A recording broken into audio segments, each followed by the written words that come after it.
जय हिंद। सबसे पहले एक वार्निंग भैया, पाकिस्तान के लोग इस वीडियो को न देखें तो ही अच्छा है, क्योंकि इस वीडियो में हम बताएंगे कि कैसे हमारे भारत के वीर सिपाहियों ने दो सैनिकों ने मिलकर पाकिस्तान के 93,000 फौजियों को घुटने टेका दिया था और दुनिया का सबसे बड़ा हार हुआ था और भारत के 2 सैनिक मारे गए थे लोंगेवाला में। हम इस वीडियो में बताएंगे कैसे PNS गाजी को डुबा दिया गया। ये भी बताएंगे कि चाइना पाकिस्तान का इतना बड़ा दोस्त बनता है, लेकिन 1971 में क्यों नहीं बचा पाया, ना चाइना बचा पाया और ना ही अमेरिका बचा पाया। इस वीडियो में हम A to Z बातें करेंगे। अगर आप इस वीडियो को कंप्लीट देख लेते हैं तो कोई भी पाकिस्तानी की हैसियत नहीं होगी कि आपसे आंखें मिला सके, इसलिए इस वीडियो को देखते रहिएगा। यदि आप राष्ट्रवादी, अगर आप भारतीय हैं तो ही इस वीडियो को देखें। पाकिस्तानी और बाहर के चाइनीज वगैरह लोग इस वीडियो को न देखें, ये उनके लिए एक तरह का वार्निंग है, क्योंकि इसमें हम भारतीय सेना के हर उस वीर गाथा को बताएंगे जो एक हर भारतीय सुनना चाहता है। A to Z उस बातों को बताएंगे। पाकिस्तानी इस वीडियो को क्यों ना देखें, तो भैया आप देख लीजिए यहाँ क्यों ना देखें, क्योंकि हम आज चर्चा करने वाले हैं इसकी, और इसका नक्शा किससे मैच करता है आप देख रहे हैं। If you don't believe then go on Google. भाई किससे मैच करता है तो आप तो समझ में आ गया, भाई बुरा नहीं मानिएगा आप लोग। ध्यान से समझिए, जब भारत पाकिस्तान का विभाजन हुआ तो उसी समय पाकिस्तान 2 भाग में था। एक इधर वाला जो एरिया है इसे हम लोग कहते थे पश्चिमी पाकिस्तान, जो मेन पाकिस्तान का एरिया है। और ये जो आज आप बांग्लादेश देख रहे हैं, ये बांग्लादेश नहीं था, बल्कि ये उस वक्त पूर्वी पाकिस्तान था। पूर्वी पाकिस्तान के लोग बंगाली भाषा को बोलते थे। पाकिस्तान के लोग इन लोगों को बड़ा भद्दे मजाक करके बोलते थे, कहते तुम लोग गधे हो, कुछ नहीं जानते हो, किसी काम लायक नहीं हो, यूजलेस हो लोग, तुम लोग छोटे हो, काले हो, मतलब उल्टा सीधा मजाक कर रहे थे। पश्चिमी पाकिस्तान के लोग इधर के लोगों को पसंद नहीं करते थे। हो गया नहले पे दाला 1970 में। 1970 में इस पूर्वी पाकिस्तान के शेख मुजीबुर रहमान चुनाव जीत गए और वो यहाँ के प्रधानमंत्री के पद के चुनाव जीत गए। अब यहाँ की आर्मी ने क्या किया, उनको शपथ ही नहीं दिला रहे थे। इसलिए 70 के चुनाव जीतने के बाद शेख मुजीबुर रहमान जब देखे कि ऐसा है, तो उन्होंने अपना भाषण दिया 7 मार्च को और कहा कि अब हम इस पूर्वी पाकिस्तान को एक अलग देश बनाएंगे जिसका नाम रहेगा बांग्लादेश। इस भाषण के वजह से आर्मी ने, पाकिस्तान की आर्मी ने 25 मार्च 1971 को गिरफ्तार करके अब पश्चिमी पाकिस्तान में अरेस्ट करके बंदी बनाकर रख दिया और यहाँ पर जुल्म करना चालू कर दिया। कहाँ पर भाई, तो पूर्वी बंगाल में, पूर्वी पाकिस्तान में, पूर्वी बंगाल में नहीं, पूर्वी पाकिस्तान में इन्होंने जुल्म करना चालू कर दिया। शेख मुजीबुर रहमान के गिरफ्तारी के विरोध में यहाँ मुक्ति वाहिनी नाम कर एक विद्रोही गुट तैयार हो गया था, लेकिन पाकिस्तान के, पश्चिमी पाकिस्तान के लोगों ने इस पूर्वी पाकिस्तान पे इतना भयानक जुल्म किया कि इस पूर्वी पाकिस्तान में इस पश्चिमी पाकिस्तान के लोगों ने यहाँ पर 30 लाख लोगों को कटवा दिया। 30 लाख लोगों को कटवा दिया। 4 लाख महिलाओं का बलात्कार कर दिया। अपने देश के 4 लाख औरतों का रेप किया। यहाँ पे इतना भयानक वो दृश्य है कि अगर हम उसको YouTube पे दिखा देंगे ना, तो YouTube हमारे ऊपर क्लेम करेगा, भैया आप ये सब इतने भयानक दृश्य नहीं दिखा सकते। आप अंदाजा लगाइए इनकी क्रूरता का। ये अपने देश पर इतना भयानक जुल्म कर रहे हैं, इतना भयानक जुल्म किया इन लोगों ने कि शेख मुजीबुर रहमान की गिरफ्तारी के बाद इस जुल्म का नतीजा ये हुआ कि अप्रैल 1971 तक भारत में यहाँ से लोग भाग के आ गए कि भैया हम जिंदा रहेंगे तब तो, और यहाँ 10 लाख लोग भारत में आ गए शरण लेने के, भैया हमको बचाइए। तो इंदिरा गांधी जानती थी कि जब तक यहाँ शांति नहीं होगा तब तक ये लोग वापस नहीं जा सकते थे, और शांति का एक ही था कि यहाँ पे घुस के इनको मारा जाए ताकि ये पश्चिमी पाकिस्तान वाले लोग यहाँ पर सुधर सके। तो इंदिरा गांधी ने इसके लिए बात की जनरल फील्ड मार्शल मानेकशॉ से। उन्होंने सेना प्रमुख मानेकशॉ से कहा, सैम मानेकशॉ से, कि आप अभी युद्ध कीजिए, हम आदेश देते हैं, आप अभी युद्ध कीजिए बांग्लादेश पे, हम अपने पड़ोसियों को इस तरह मरते नहीं छोड़ेंगे, आप इस पे हमला कीजिए। उस समय ये पूर्वी पाकिस्तान था। मानेकशॉ ने कहा कि ना, हम हमला नहीं करेंगे। कही अरे क्यों? कहा कि आप महीना देख रही हैं, अप्रैल का महीना है। अप्रैल के महीने का मतलब बरसात का दिन सर पे है, और बरसात के समय पूरब का हाल क्या होता है, एकदम भयानक बाढ़ आ जाती है। और उन्होंने एग्जाम्पल भी दिया कि सिकंदर की फौज भी हाथी लेके आई थी और कीचड़ में फंस गई थी, कि अगर यहाँ हम लड़ जाते हैं तो यहाँ बरसात रहेगा, हम यहाँ उलझ जाएंगे, ये एरिया सूखा रहेगा, चाइना का ऊपर से एरिया सूखा रहेगा, ये हमला कर देंगे, हमको 3 ओर से लड़ाई लड़ना पड़ेगा। मानेकशॉ ने इंदिरा गांधी से कहा कि आप 2-3 काम कर लीजिए। कब तक के लिए कि नवंबर तक हम लोग युद्ध नहीं करेंगे, लेकिन अप्रैल से नवंबर के बीच में हम अपने सैनिकों को इस एरिया में लड़ने के लिए ट्रेनिंग दे सकते हैं। मुक्ति वाहिनी उसको हम ट्रेनिंग दे सकते हैं। और इसी में 1971 में हमारी जो थी भारत और रूस की एक समझौता पर हस्ताक्षर हो गया। अब हम लोगों ने पाकिस्तान को एक बारूद के ढेर पर बैठा दिया था। इंतजार था तो इस बात का कि उस बारूद में एक चिंगारी की और पाकिस्तान तबाह हो जाता। इत्तेफाक देखिए, उस बारूद के ढेर पर खुद चिंगारी जलाई पाकिस्तान ने। कैसे? तो समझिए कैसे। हम लोग का था कि इधर हम लोग ऑफेंसिव हो जाएंगे, मतलब इधर भयानक हमलावर हो जाएंगे, और इधर हम लोग डिफेंसिव रहेंगे, मतलब इधर कम हमला करेंगे, ताकि हम लोग का मेन मकसद पाकिस्तान से युद्ध नहीं था।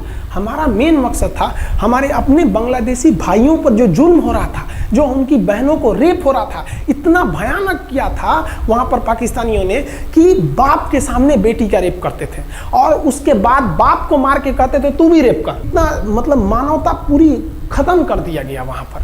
तो भारत ने कहा कि इधर हम डिफेंसिव रहेंगे। पाकिस्तान को ये खबर लग गई कि भारत ना इधर कमज़ोर है। अरे भैया, इधर हम कमज़ोर थोड़ी हैं, इधर कम सैनिक रखे हैं और इधर हम भयानक रखे हैं, तो इसका मतलब ये थोड़ी है कि हम कमज़ोर हो जाएंगे। भैया, कहा जाता है ना कि सोनार के घर का कचड़ा भी बनिया के बादाम से महंगा बिकता है। देखिए, हम लोग ठंडी का इंतजार ही कर रहे थे कि पाकिस्तान ने गलती कर दिया। उसने 3 दिसंबर को अचानक हमला कर दिया श्रीनगर पे, पठानकोट पर, चंडीगढ़ पर, यहाँ पर आगरा हवाई अड्डे पर तबातोड़ हमला कर दिया।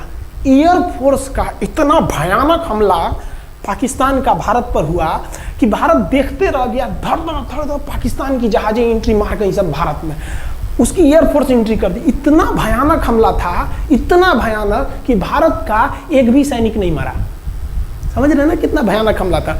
अरे भाई, आप यहाँ पर घुस जाएंगे हमारे देश में तो क्या हो जाएगा भैया? मूस मोटैयन लोढ़ा होयन, हाथी घोड़ा थोड़े होयन। भारत तो इसी का इंतजार कर रहा था। देहात में कहावत कहा जाता है कि रोए के रानी तले अखिए खुदा गई। भैया, हम प्लाने कर रहे थे कि हमला करने के लिए कि आप हमारे पे हमला करिए दीजिए। अब विश्व का भी दबाव नहीं आएगा हमारे ऊपर कि भैया हमला तो आपने किया है, अब हम लोग छोड़ेंगे नहीं। भारत एकदम दृढ़ निश्चय कर लिया। इसी बीच पाकिस्तान को एक खतरनाक खबर लग गई। क्या थी खबर भाई? तो देखिए, पाकिस्तान को खबर लगी कि भारत की ज़्यादातर फौज इस पूर्वी पाकिस्तान की ओर डिप्लॉयड है और यहाँ राजस्थान के जैसलमेर जिला में एक जगह है लोंगेवाला। उस लोंगेवाला में केवल और केवल 120 फौजी हैं। और अगर पाकिस्तान ने सोचा कि 120 फौजियों को हम रातों रात मार देते हैं तो उस समय एयरफोर्स रात में लड़ाई नहीं कर सकती थी, इसलिए इन्होंने लोंगेवाला में एंट्री मार दी। पूरी भयानक टैंक लेकर, फौज लेकर, इन्फेंट्री लेकर, और उसको वो लोग लोंगेवाला में घुसने के लिए चल दिए। और लोंगेवाला में भारत के पास केवल 120 सिपाही थे, केवल 120, और उन पर वो हजारों की संख्या में टूट पड़े। लेकिन घबराना नहीं चाहिए, क्योंकि चींटियां तादाद में कितनी भी क्यों ना हो जाएं, गन्ना घसीट के नहीं ले जा सकती हैं। लोंगेवाला में जो ड्यूटी थी उस समय कुलदीप सिंह चांदपुरी जी का। कुलदीप सिंह चांदपुरी सरदार हैं, आप देखे होंगे बॉर्डर मूवी में इनका रोल सनी देओल ने किया है। अब ये कुलदीप सिंह, ये भैया पंजाबी सिख, अब ये लोग 1.25 लाख से नीचे कुछ सोचते ही नहीं है। चिड़िया नू में बाज लड़ावा, गिदड़ नू में शेर बनावा, और 1.25 लाख नू एक लड़ावा, तब गोविंद सिंह नाम रखावा। खबर आया कि आपसे जो लड़ने आ रहे हैं ना पाकिस्तान की ओर से, वो ब्रिगेडियर तारिक मीर आ रहा है। उसके पास टैंक है, 2800 फौज है, बहुत ही तेज रफ्तार से आ रहा है। आपके पास केवल 120 जवान है कुलदीप सिंह, आप पीछे हट जाइए, आप पीछे हट जाइए, क्योंकि आपको हम ना, आप बहादुर हैं इसमें नो डाउट, लेकिन आप कैसे लड़िएगा उतनी भयानक फौज के पास से? यहाँ उन्होंने कहा खालसा सिख नहीं हट सकते, हम दिखा देंगे कि हम 120 भी उन पर क्या पड़ेंगे, भारी पड़ेंगे। इनके पास ना ही टैंक को उड़ाने के लिए कोई संसाधन थे, टैंक को मारने के लिए एक जीप पर लगा हुआ छोटा सा तोप था, और इनके पास 3 ठो माइंस लगे थे। माइंस समझते हैं आप लोग? टैंक जो होता है ना, बम, उसको उड़ाने के लिए माइंस लगाए जाते हैं। तो देखिए ध्यान से, ये है माइंस, ये माइंस होते हैं। इस पर अगर टैंक चढ़ता है ना तो टैंक ब्लास्ट कर जाता है। तब इन्होंने दिमाग लगाया।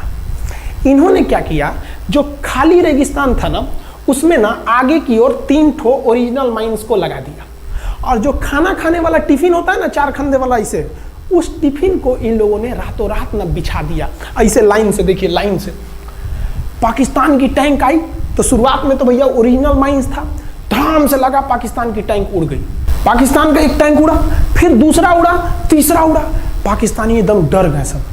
ब्रिगेडियर तारिक मीर कहें कि भैया यहाँ तो माइंस लगा के रखा है इन लोगों ने, एक काम करो इंजीनियरों को बुलाओ, पूरा माइंस निकालो। अब ब्रिगेडियर जो हमारे मेजर कुलदीप सिंह थे ये जानते थे कि बाबू अगर हम तुमको रात भर रोक दिए ना तो सुबह हमारी एयरफोर्स आएगी, तुमको जिंदा नहीं छोड़ेगी। इसलिए इन्होंने पूरा टिफिन बिछाया था। इन पाकिस्तानियों ने 6 घंटे लगा दिए उनको निकालने में। इंजीनियर आते थे तो डर के मारे टिफिन निकालते थे, अरे बाप रे बाप, और टिफिन में तो ईंटा पत्थर भर देते थे और डर के ले जाते, अरे भागो भागो भागो, माइंस है माइंस है। इसको लगाते लगाते इन लोगों ने पूरी रात बिता दी। 3 बज गया। 3 बजे इनको पूरा सन्नाटा दिखा कि भैया ये तो टिफिन है, ये रेगिस्तान में ये तो टिफिन है। अब उन्होंने कहा कि आदेश दिया कि हमला करो। तो कुलदीप सिंह जो थे चांदपुरी, उन्होंने बालू के बीच में ऐसे गड्ढे बना रखे थे और अपने फौजियों को ना 2 किलोमीटर एरिया में बिछा दिया था, एक उधर एक इधर एक इधर।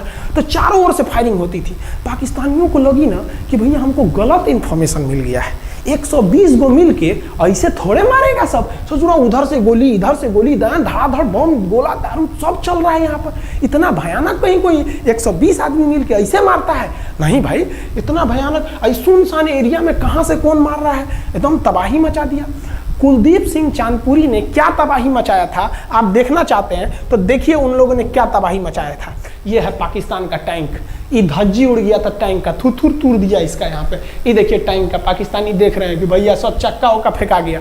बताइए ये चांदपुरी साहब कैसा करना चाहिए? ये कोई वीडियो गेम खेल रहे हैं? मार के धज्जी उड़ा दिया। अरे पाकिस्तान बच्चा है, अपने बच्चा है, बिगड़ गया, आराम से मारिए। ऐसे एकदम धज्जी उड़ा दिए हैं बेचारा सबको। पाकिस्तान के टैंक को धज्जी उड़ा के उस पर भारतीय सैनिक खड़ा होकर फोटो खिंचवा रहा था। फोटो खींच। उस समय सेल्फी नहीं था ना, तो आगे से फोटो खींचना, फोटो खींच। यहाँ पे आने वाली पीढ़ियों को ये प्रेरणा देगी। बताइए इतना सुंदर गाड़ी लेके आया था पाकिस्तान मारने के लिए, हाँ बेचारा ऐसे मारा जाता है? हाँ अरे ब्रिगेड मेजर साहब आप भी, बच्चा है, बच्चा को थोड़ा आराम से मारिए। देखिए इसका थोबड़ा बिगाड़ दिया गाड़ी का।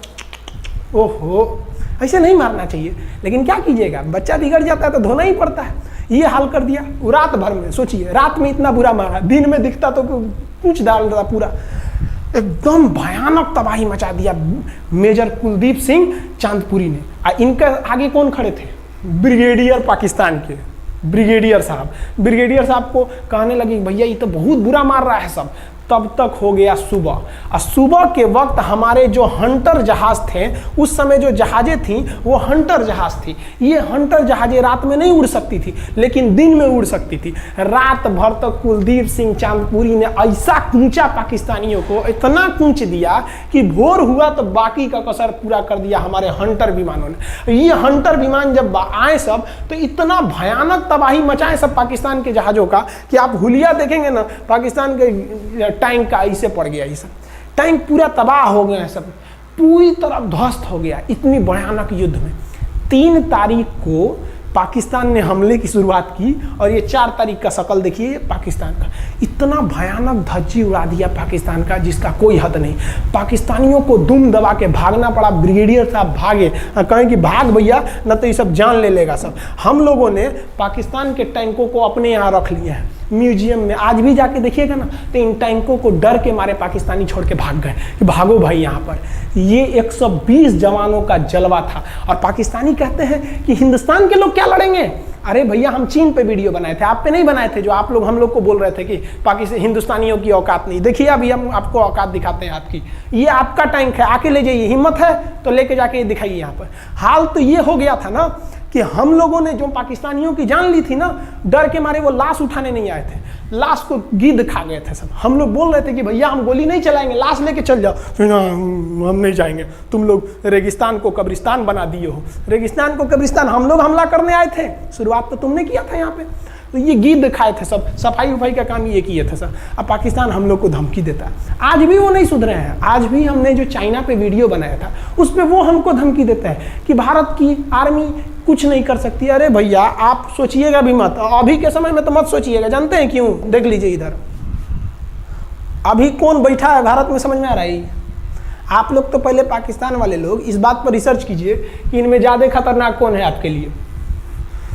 हमको तो यही ज़्यादा खतरनाक लगते हैं भाई, समझ में आया आप लोग को? तो अभी देखिए ध्यान से, यहाँ पर पाकिस्तान ने जो हार हुई थी लोंगेवाला में, ये हार में पाकिस्तान की तो कमर टूटी और पाकिस्तान का पूरा मनोबल टूट गया कि ससुरा 120 गो मिल के ऐसे कैसे धो दिया सब, बताइए इतना भयानक धोया जाता है। तो ये शुरुआत तो इन्होंने किया 3 तारीख को, 4 तारीख को हमने धो दिया।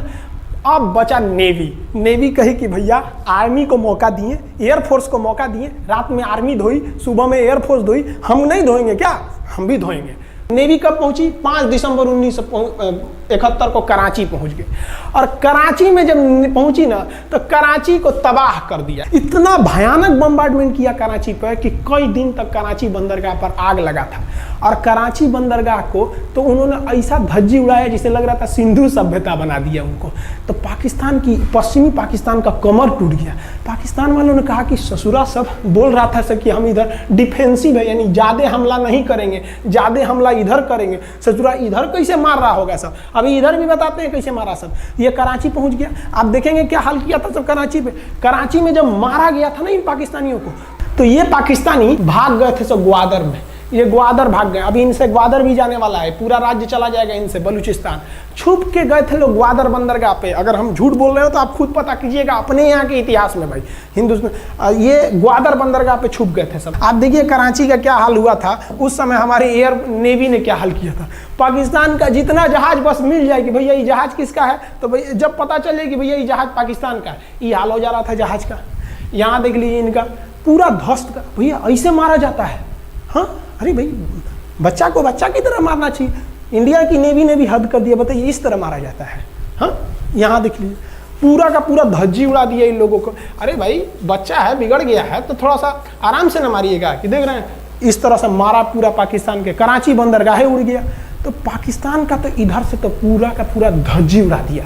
अभी शुरुआत हुए युद्ध के केवल 2 दिन हुए हैं, आप दिल थाम के रखिए, अभी युद्ध लंबा चलने वाला है।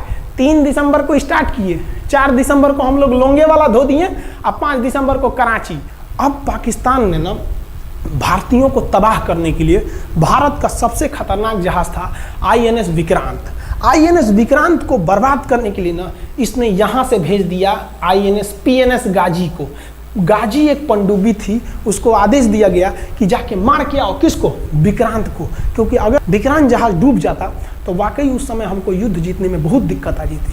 तो ये गाजी कैसे डूबा, इसको हम लोग एक खराब जहाज से मार दिए। तो अब इधर समझते हैं कि जब उधर इतना भयानक धोए तो इधर कितना बुरा धोए होंगे, इसको बारे में हम लोग समझते हैं। भारतीय सेना अब पूरब की ओर क्या क्या काम की, इसको ध्यान से समझिए। ये मुक्ति वाहिनी जो थी बांग्लादेश की, वो अंदर ही पाकिस्तानी फौजियों को मार रही थी गली कुची में दौड़ा दौड़ा के, क्योंकि इन पाकिस्तानी फौजियों ने वहां पर रेप किया, मर्डर किया और इनका साथ दे रही थी इधर से हमारी इंडियन आर्मी और ऊपर से हमारा एयरफोर्स। ये तबाह कर दिए थे, इनको भागने के लिए भी जगह नहीं था। और इसी में इनका सबसे बड़ा सरदर्द बन गया था इंडियन नेवी, क्योंकि इनको जो मदद थी, देखिए ये पूर्वी पाकिस्तान है, इनको मदद जब भी मिलेगी तो इधर से ही मिलेगा। अब बताइए यहाँ से तो कोई जाएगा नहीं, बेवकूफ़ भी नहीं होगा जो इधर से मदद करने जाएगा।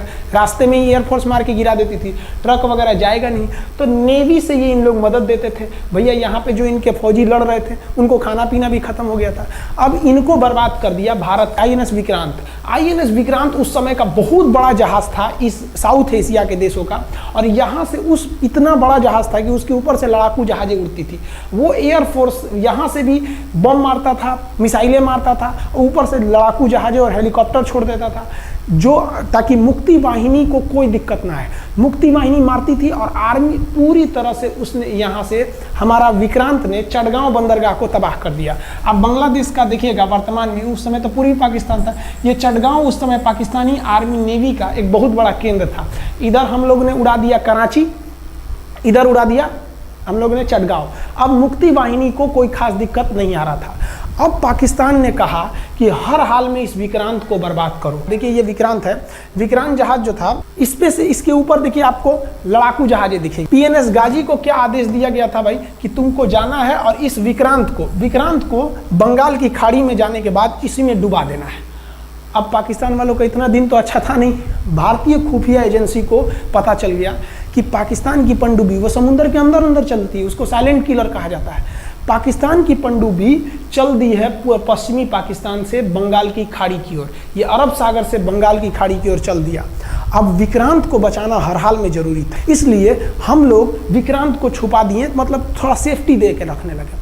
और इस पीएनएस गाजी जो था, पीएनएस गाजी को देखेंगे, पीएनएस का मतलब था पाकिस्तानी नेवल शिप, पीएनएस गाजी, ये मारने आ गया किसको? विक्रांत को। इस पीएनएस गाजी को अगर कोई मार के डुबा सकता था तो वो था आईएनएस राजपूत। लेकिन ये जो आईएनएस राजपूत आप इमेज में देख रहे हैं, ये उस समय समस्या क्या था इस आईएनएस राजपूत के साथ, क्योंकि इसके इंजन में कुछ खराबी आ गई थी और ये बिगड़ गया था, और बिगड़ के इसको विशाखापट्टनम पे बनाया जा रहा था, रिपेयर किया जा रहा था, इंजन ही गड़बड़ हो गया था। तो भारतीयों का यहीं पे दिमाग काम आया। भारतीयों ने सोचा क्यों ना हम पीएनएस गाजी को खुद बुला के लाएं, कहां पर? विशाखापट्टनम पे। तो लोगों ने कहा कि भैया ये आएगा विशाखापट्टनम में, क्या आईएनएस राजपूत हमको मार दो? तो कहा कि नहीं, देखिए कैसे आएगा। भारतीयों को पता था कि हिंदुस्तान में पाकिस्तानियों के कुछ ना कुछ जासूस होंगे और वो पाकिस्तान को पल पल की खबर दे रहे होंगे। भारतीयों ने क्या किया, आईएनएस विक्रांत के जितने भी अधिकारी थे उनसे कहा कि आप लोग अपने अपने घर फ़ोन कीजिए कि हम विशाखापट्टनम आ रहे हैं, तुम लोग हमको छुट्टी मिला है, विशाखापट्टनम में 10 दिन रुकेंगे, हमारे लिए तुम लोग खाना पीना अच्छा से बनाओ। लड़कों से उन लोगों को खबर खिला दिया। विशाखापट्टनम में जितने मछुआरे थे उनको कहा गया कि आप लोग हट जाइए, बहुत बड़ा जहाज आने वाला है, बहुत बड़ा जहाज विक्रांत आ रहा है, यहाँ पे आप लोग खाली कर दीजिए, आईएनएस विक्रांत आ रहा है। यहाँ पर क्या किया गया, ऑर्डर दिया गया, बहुत सारे फल, सब्जी, अंडा, ब्रेड, कि भैया ये इतने बड़े जहाज के लिए जा रहा है, 6 महीने का खाना चाहिए। ये खबर आग की तरह फैल गई पाकिस्तानियों को। अब पाकिस्तान में खबर लग गई कि भैया आईएनएस विक्रांत यहाँ नहीं है, आईएनएस विक्रांत विशाखापट्टनम पे है। अरे बकलवा, विशाखापट्टनम पर पीएनएस गाजी की मौत यमराज इंतजार कर रहा था, आईएनएस राजपूत। ये गधा जो था पीएनएस गाजी, ये मुड़ गया किधर की ओर? विशाखापट्टनम की ओर। और विशाखापट्टनम पर चुपचाप शांति से खड़ा हुआ जहाज आईएनएस राजपूत इंतजार कर रहा था, तो पानी के अंदर अंदर आओ। ये अभी बाहर निकला हुआ है, पानी के अंदर रहती है। और आईएनएस राजपूत देखा कि ये आ रहे हैं, वो आईएनएस राजपूत को मारता कि इससे पहले ही आईएनएस राजपूत मार के तबाह कर दिया पीएनएस गाजी को। पीएनएस गाजी पर को डूबने के बाद पाकिस्तान को बहुत बड़ा सदमा लग गया। पाकिस्तान को यह एहसास हो गया कि अब हम कभी नहीं जीत सकते हैं, क्योंकि ये पीएनएस गाजी अमेरिका से खरीदा हुआ एक बहुत ही शक्तिशाली पनडुब्बी थी जिसे कोई डुबा नहीं सकता था, और हम लोगों ने उसको इस जहाज से डुबाया जो जहाज खराब हो चुका था, जिसका इंजन खराब था। भारतीय सेना का मोराल पूरे 7वें आसमान पर था और पाकिस्तानी दिन पर दिन बर्बाद हो रहे थे। अब पाकिस्तानियों को लगा अब क्या करेंगे, तो पाकिस्तानियों ने अमेरिका में फ़ोन किया, भैया आप कुछ कीजिए। तो अमेरिका ने ना यूएनओ में मुद्दा उठा दिया, यूनाइटेड नेशन ऑर्गेनाइजेशन, इसकी जो सिक्योरिटी काउंसिल है, सुरक्षा परिषद, इसमें कह दिया पूर्वी पाकिस्तान पर जुल्म कर रहा है, मार रहा है। तो रसिया उस समय हमारा साथ दिया, कहा कि तू देर जानता है जुल्म कर रहा है, भारत जो कर रहा है सही कर रहा है, हम इस प्रस्ताव के खिलाफ में वीटो करते हैं। वीटो अगर कोई देश, 5 देश को वीटो है, इस पर अलग चर्चा करेंगे, अगर किसी ने वीटो कर दिया तो वो प्रस्ताव रद्द हो जाता है। तो पाकिस्तान की एक और उम्मीद यहाँ पर अपना दम तोड़ दी। अब पाकिस्तान कहा अमेरिका से कि भैया आप ही हमको बचा लीजिए। तो अमेरिका ना पाकिस्तान की ओर से भारत पर हमला करने के लिए अपना सबसे खतरनाक जहाज भेज दिया, 7वां बेड़ा। देखेंगे 7वां बेड़ा को, अगर इतना भयानक था 7वां बेड़ा, ये अमेरिका का साथ अकेले चलता ही नहीं था, इतनी पूरी फौज के साथ, नेवी के साथ चलता था। ये किस लिए आया था? विक्रांत को डुबाने के लिए, और इसका साइज विक्रांत से डबल था, इसके आगे विक्रांत नहीं टिक पाता। अब इंदिरा गांधी भी टेंशन में रह गई। ले, तब उस समय इंदिरा गांधी को याद आया कि भैया हमारा एक और तो हम समझौता करके आए हैं, अगर अमेरिका पाकिस्तान का साथ दे सकता है तो रूस से हम भी तो समझौता करके आए हैं। तो भारत ने रूस को कहा कि भैया अमेरिका इतना भयानक 7वां बेड़ा भेज दिया, आप हमारी मदद कीजिए। तो रूस ने कहा टेंशन क्या लेते हो, देखो हम बोलते हैं। रूस ने परमाणु पनडुब्बी भेज दी और रूस ने अपना 40वां बेड़ा भेज दिया। आप देखेंगे ये रूस का 40वां बेड़ा है, ये अपने भारी भरकम जहाज़ों के पूरे ग्रुप के साथ चल दिया, कहा कि चल भैया देखते तुमको कौन मारेगा भारत को। और अमेरिका को सीधा कह दिया कि भैया विक्रांत पर अगर आपने हमला किया तो ये हमला हम रूस पर हमला मान लेंगे। यहाँ पर खड़ा था भारत का विक्रांत और उसकी सपोर्ट में खड़ा था रूस का 40वां बेड़ा। और रूस ने यमन से अपनी एयरफोर्स को भी कह दिया था कि भैया तुम भारत की देखभाल करना। तो भारत की सुरक्षा के लिए इतने लोग, और अमेरिका अपना 7वां बेड़ा लेके यहाँ मुंह देख रहा था, और ब्रिटेन ने भी अपने ईगल नाम के बेड़ा को भी भेज दिया था। तो ये 2 लोग हमारे खिलाफ आ गए थे लड़ने के लिए कि अब बताइए, हम लोग बांग्लादेश की भलाई सोच रहे थे और अमेरिका का 7वां बेड़ा और रूस का ब्रिटेन का ईगल हम लोग के खिलाफ था, और हमारा अपना विक्रांत और रूस की एयरफोर्स और उसकी 40वां बेड़ा हमारे साथ थी। ये पूरी तरह से बाउंड्री बना दिया था 40वां बेड़ा। 40वां बेड़ा का कहना था कि भैया हमारे जहाज पर ऑटोमेटिक मिसाइल लगी है, तुम अगर इधर आओगे तो हम मार देंगे तुमको ऐसे ही। रूस ने अपनी सारी पनडुब्बियों को ऊपर उठा दिया समुद्र के ऊपर, ताकि सैटेलाइट से और दूसरी निगरानी से देखा जा सके, और यही हुआ भी। वो लोग रूस के इतने खतरनाक जहाज़ों के ग्रुप को देखकर घबरा गए, इतना घबरा गए कि ब्रिटेन ने कहा था we are too late. Britain का ईगल बेड़ा अमेरिका के 7वां बेड़ा से कह रहा है कि रे उधर मत जो, बहुत देर हो गया है, वो पहले पहुंच गया है रूस, अब मारेगा वहीं तबाह हो जाओगे यहाँ पे। तो 7वां बेड़ा ने धमकी दिया कि हमारे जहाज में परमाणु बम लदे हुए हैं। तो 40वां बेड़ा ने रिप्लाई किया था कि हम भी जब चले थे ना तो परमाणु बम लादे के चले थे, और गिनती जब कर रहे थे तो हम भी गिनती किए थे 250 हमारे पास भी परमाणु बम था, लेकिन इतना ज़्यादा था कि सोचे कि कौन गिनेगा, बाद में गिनेंगे, आ जाओ देखते हैं किसके पास कितना है। तो रूस ने हमसे सच्ची दोस्ती निभाई थी, और इधर शेख मुजीबुर रहमान की जो मुक्ति वाहिनी थी वो अपना काम कर रही थी। अब भारत आर पार की लड़ाई में था, पाकिस्तान हर मोर्चे पर हारते जा रहा था। भारत सरकार ने पाकिस्तान पर मनोवैज्ञानिक दबाव बनाने के लिए निर्मलजीत सिंह अरोड़ा ने एक प्लान बनाया। उन्होंने एयरफोर्स को पूर्वी पाकिस्तान यानी जो अभी बांग्लादेश है, तो ढाका के ऊपर एयर ड्रॉप करा दिया, हवाई जहाज से सैनिकों को उतार दिया, और उन सैनिकों के भेष में उसमें सैनिक कम थे, और उसमें केवल पुतलों को नीचे उतारा गया था। ये केवल इंडियन आर्मी जान रही थी कि पुतला नीचे उतरा है सर, लेकिन मीडिया ने तो इसको खबर को आग की तरह फैला दिया। और इसमें हम धन्यवाद देना चाहेंगे हाथ जोड़कर BBC न्यूज का। और BBC ने ये छाप दिया कि इंडियन एयरफोर्स ने ढाका पर 5000 एयर ड्रॉप करा दिया फौजियों को। अब ये गली गली खोज खोज के पाकिस्तानी फौजियों को मारेंगे कि तुम क्यों मार रहे हो हमारे बांग्लादेशी भाइयों को। और बांग्लादेश की मुक्ति वाहिनी वैसे ही उनके पीछे पड़ी हुई थी पाकिस्तानियों के। अब पाकिस्तानियों का पूरा मनोबल टूट गया, पाकिस्तानी गली गली छुप गए सब। सोचिए, ये पुतला से डर जा रहे थे सब, रियलिटी में ये फौजी नहीं थे, ये पुतला गिराया गया था एयर ड्रॉप करके। अब वो लोग डर के मारे भाग गए यहाँ पर। अब एयरफोर्स ने देखा कि उसकी ये छोटे से वैज्ञानिक दबाव का इतना खतरनाक असर पड़ा है। एयरफोर्स ने कहा कि अब एक काम करते हैं, अब आर पार को अब ठोक डालते हैं पाकिस्तान को, अब जो होगा सो देखा जाएगा। एयरफोर्स ने बांग्लादेश के जो गवर्नर थे उनके घर पे हमला कर दिया। अब वो घर में नहीं थे, वो तो बच गए। बचने के बाद डर क्या होता है, देखिए डर किसको कहा जाता है। जो उनके गवर्नर हाउस थे AH मलिक, इन्होंने त्याग पत्र दे दिया, भैया जिंदगी रहेगी तो बहुत नौकरी करेंगे, डर के मारे त्याग पत्र दे दिया। सोचिए, गवर्नर, क्योंकि पाकिस्तान का एक राज्य ही तो था पूर्वी पाकिस्तान, जैसे हमारा एक राज्य है उत्तर प्रदेश, बिहार, महाराष्ट्र, वहाँ पे भी एक गवर्नर होते हैं ना, संवैधानिक हिसाब से गवर्नर मालिक होता है उस जगह का। त्याग पत्र दे दिए। सोचिए, ये डर था उनके अंदर। निर्मलजीत सिंह अरोड़ा जो लेफ्टिनेंट जनरल थे, जनरल तो हमारे मानिक शाह थे, लेफ्टिनेंट जनरल थे जिन्हें बांग्लादेश जीतने की जिम्मेदारी दी गई थी, मतलब उसे सुरक्षा करने की जिम्मेदारी दी गई थी। वो पाकिस्तान के लेफ्टिनेंट जनरल नियाजी से बात किए और उन्हें कहे कि हम आपको आधा घंटा का टाइम देते हैं, और आप इस आधा घंटा में विचार कीजिए आप सरेंडर करते हैं कि नहीं। अगर आप सरेंडर कर देंगे तो हम आपको गारंटी देते हैं कि आपके सैनिकों को जिंदा रखा जाएगा, और अगर आप हमारी बात को नहीं मानेंगे, देखिए गवर्नर साहब के घर है, कोई ठीक नहीं है, आपके घर पे भी यही हो जाएगा।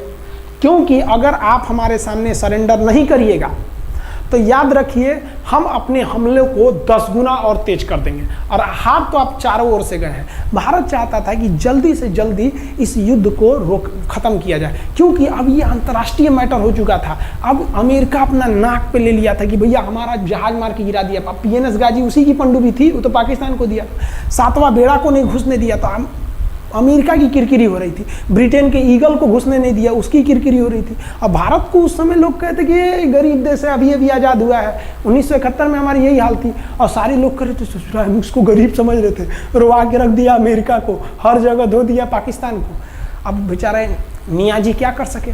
नियाजी को आधे घंटे का टाइम दिया गया। 16 दिसंबर 1971, याद रखिएगा दिन 16 दिसंबर 1971। ये हमारे इतिहास का 13 दिन के युद्ध में हमने पाकिस्तान को धूल चटा दिया था, क्योंकि 3 दिसंबर को पाकिस्तान ने युद्ध स्टार्ट किया था और 16 दिसंबर को हम लोगों ने जनरल नियाजी से आत्मसमर्पण करवा लिया।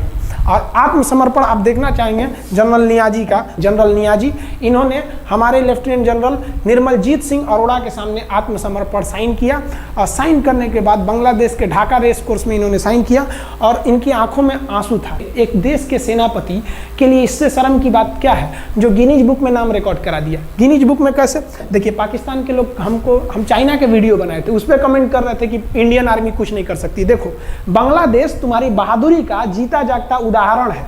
तुम्हारे यहाँ का 93,000 फौज, सोचिए 93,000 सैनिक पूरी दुनिया में आज तक आत्मसमर्पण नहीं किया। ये 93,000 लोगों ने आत्मसमर्पण कर दिया। देख लीजिए, ये अपना बंदूक फेंक दिए, अपने स्टार नोच के उतार दिया कि भैया हम लीजिए आत्मसमर्पण कर रहे हैं, बेल्ट उतार के दे दिया, अब चलिए जहाँ ले जा रहे हैं, जितना लाठी मारना है हमारी, आत्मसमर्पण। ये वही पाकिस्तान है, याद रखिए। आप याद कीजिए, हमारे 120 सैनिकों ने आपको धूल चटा दिया था लोंगेवाला में। केवल 2 सैनिक मरे थे लोंगेवाला में, और पूरी की पूरी आपको भगा दिया था 4 दिसंबर को ही। और आप याद कीजिए, बहुत बहादुर बनते हैं ना। 93,000 फौज आपकी हार के गई है यहाँ से। इतना बड़ा हार दुनिया में आज तक कहीं का नहीं हुआ है। 93,000 सैनिक सरेंडर करके गए हैं भारत के सामने से। क्या बात कीजिएगा आप हमारे सामने। तो ये है, गिनीज बुक में नाम है। ये तो है भैया पाकिस्तान की आर्मी, एक तरह से गिनीज बुक में नाम है ना जी। भले हारने से नाम है तो क्या हुआ, पाकिस्तान के लिए इससे खुशी की बात क्या हो सकती है कि भैया गिनीज बुक के नाम है। अब इन लोगों को जेल में बंद कर दिया गया, बाद में हम लोगों ने इन्हें छोड़ भी दिया था। और इस सरेंडर के बाद बांग्लादेश के जो मुक्ति वाहिनी थी, उसके चेहरे पर यह मुस्कान थी कि बांग्लादेश अब स्वतंत्र हो गया। ढाका इंदिरा गांधी का स्टेटमेंट था, ढाका स्वतंत्र राजधानी है स्वतंत्र बांग्लादेश की। ये खुशी थी बांग्लादेशियों के चेहरे पर, जिनकी बहनों की इज्जत आबरू लूट ली गई थी उन्हीं देश के फौजियों के द्वारा। जिनके ये जो नियाजी थे, जब इन्हें लेफ्टिनेंट गवर्नर बना के भेजा गया था बांग्लादेश में, तो ये नहीं पूछे थे कि बांग्लादेश का स्थिति क्या है। ये पूछे थे कि जिन लड़कियों का रेप हुआ है वो कहाँ है, सब दिखाओ तो, मतलब ये भी जाके करेंगे। ये हाल था। ये इनके चेहरे पर मुस्कुराहट थी।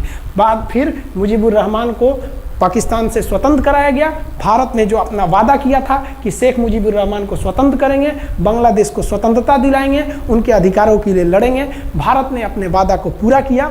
आज शेख मुजीबुर रहमान की बेटी शेख हसीना बांग्लादेश की कमान संभाले हुई हैं। शेख हसीना, जब हमको याद है जब वो भारत आई थी तो एयरपोर्ट पे, तो मोदी जी एयरपोर्ट पर रिसीव करने गए थे, जबकि ऐसा नहीं होता है। शायद ही बांग्लादेश की प्रधानमंत्री को पूरी दुनिया में कोई बड़े देश का राष्ट्रपति रिसीव करने जाए, प्रधानमंत्री रिसीव करने जाए। तो भारत अपने पड़ोसियों का इतना ख्याल रखता है, चाहे वो नेपाल हो, भूटान हो, सबके साथ। अभी हाल फिलहाल में नेपाल के लोग थोड़ा गुस्सा हैं लिम्पियाधुरा काला पानी को लेके, लेकिन ऐसा नहीं है कि हमारा नेपाल के साथ कोई खराब रिश्ता है। हमारा नेपाल के साथ रोटी और बेटी का रिश्ता है। बांग्लादेशियों के साथ हमारा बहुत ही अच्छा संबंध रहा है। आज हमारे बांग्लादेश के साथ बहुत ही मधुर संबंध है। और बांग्लादेश को जो पाकिस्तान के लोग कहते थे ये किसी काम लायक नहीं है, ये वाले भाई लोग पाकिस्तान से आगे निकल गए। आज इनका मलमल का कपड़ा, जूट और पाम ऑयल पूरी दुनिया में फेमस है। जहाज़ों की मरम्मत में, मतलब जहाज के रिपेयरिंग में बहुत आगे निकले हैं बांग्लादेश के लोग। आई होप आप समझ गए होंगे। इस युद्ध के बाद अगर भारत चाहता तो भारत पाकिस्तान के पश्चिमी भाग को भी कब्जा कर लेता, क्योंकि यहाँ तो हम लोग हराए ही थे। उनके 93,000 फौज तो हम लोग जिंदा पकड़ लिए थे। हम उन्हीं को कह देते बंदूक लगा के कि कश्मीर खाली करो, हमारा यहाँ से वापस जाओ। लेकिन बावजूद हमने इंसानियत दिखाई थी पाकिस्तान के ऊपर। इसका बदला ये पाकिस्तान ने हमें क्या दिया पता है? 26/11 हम संसद भवन पर अटैक, तो कभी अमृतसर में अटैक, कभी मुंबई में बम ब्लास्ट, कभी 26/11 का हमला, ये सब हुआ। हम चाहते तो उस वक्त भी जीत सकते थे। ये पाकिस्तान वाले आप जो कहते हैं कि हम बहुत बहादुर हैं, भारतीय सेना हमारा क्या कर सकती है, तो भारतीय सेना की रहमो करम पर आप लोग जिंदा थे। वरना 1972 में ये जो सेना थी ना, 71 में, आप लोग को कहीं का नहीं छोड़ती। आप हिंदुस्तान के व्यूवर्स आप लोगों से भी कहते हैं कि एक लाइक तो बनता है इस सैनिकों के लिए, हमारे लिए नहीं, हमारे इस चैनल के लिए। कभी नहीं कहेंगे कि Khan GS research centre channel को आप सब्सक्राइब करिए, लाइक करिए, हम ये कभी नहीं कहते हैं। लेकिन हम ये जरूर कहते हैं कि आज एक लाइक बनता है हमारे इन वीर सिपाहियों के लिए, जो आज भी सेना के लिए डटे हुए हैं। और ये पाकिस्तान इस पर कमेंट करते हैं। हम आप भारतीयों से कहते हैं, आप हिंदुस्तानी हैं तो इस वीडियो को जितना से ज़्यादा शेयर करना है आप शेयर कीजिए, ताकि आपके बच्चों तक को ये पता चल सके कि हमारे सैनिक कितने बहादुरी हैं, कितने बहादुरी से लड़े थे हमारे सैनिक, कितने बहादुर हैं। और इस वीडियो को आप इतना शेयर कीजिए कि पाकिस्तान तक पहुंचे और वहां का बच्चा इस वीडियो को देखे, ताकि उनके अंदर भारतीय सेना का जो डर है वो बैठे। ये डर जरूरी है उनके अंदर, ये डर उनकी हड्डियों तक जाना चाहिए। और हाँ, कोई भी देश के हो, हर देश को अपने सैनिकों के लिए सम्मान करना चाहिए। हम ये कोई मनगढ़ंत कहानी नहीं बताएं, हम अपने सैनिकों की वीर गाथा बताएं जो A to Z अक्षरशः सही चीजें हैं। समझ में आया? आप इस वीडियो को देख रहे हैं तो मेरे साथ बोलिए आप लोग, भारत माता की जय। पाकिस्तान के युद्ध का जो हम सीरीज बना रहे हैं, आज 71 का युद्ध बढ़ाएं। हम आपको कल 1948 का युद्ध बता देंगे, 65 की लड़ाई में वीर अब्दुल हमीद ने जो बहादुरी दिखाई, फिर आपको 84 का सियाचिन, 99 का करगिल और 62 की चाइना युद्ध के बारे में भी बता देंगे। याद रखिएगा, चाइनीज और पाकिस्तानी इस वीडियो को डिसलाइक जरूर करेंगे, आप उन पर भारी पड़िएगा। ये वीडियो आप संभाल के रखिएगा, अपनी पीढ़ियों को दिखाइएगा कि हमारी सेना कितनी बहादुर थी। एक सैल्यूट हम अपने वीर जवानों के लिए। जय हिंद। हम बहुत ही सौभाग्यशाली हैं जो ऊपर वाले ने हमें हिंदुस्तानी बनाया। I proud to be Indian.